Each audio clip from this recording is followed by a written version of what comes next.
Hi everybody. Today I will show you how to add Gemini in Google Sheets. So, before starting anything else, I'm going to tell you that Gemini in Sheets isn't available on a free Google account. You'll need either a Google One AI premium plan for personal use or a Workspace business plan if you're using it through work. Now, if you're on a personal account, go to your browser and search for Google One. Hit enter.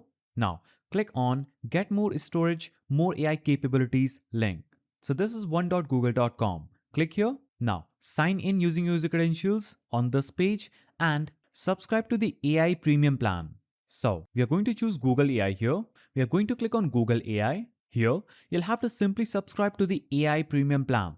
Once that's active, so to get any one of these plans, simply click Get Google AI Plus, Pro or Ultra. Once you click any one of these options, simply complete the payment, and once that's active, Gemini gets enabled across Sheets, Docs, Slides, Gmail, and Drive automatically.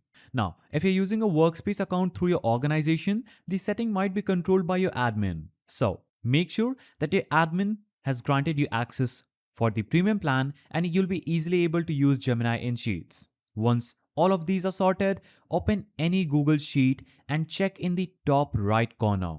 You should now see the Gemini sparkle icon sitting right next to the share button. Simply click the icon and you'll be able to use Google Gemini on Sheets. Now, if you still don't see it after all this, it usually means your Workspace admin hasn't turned on the AI add-on for your organization yet. In that case, you'll need to reach out to them to get it enabled on their end.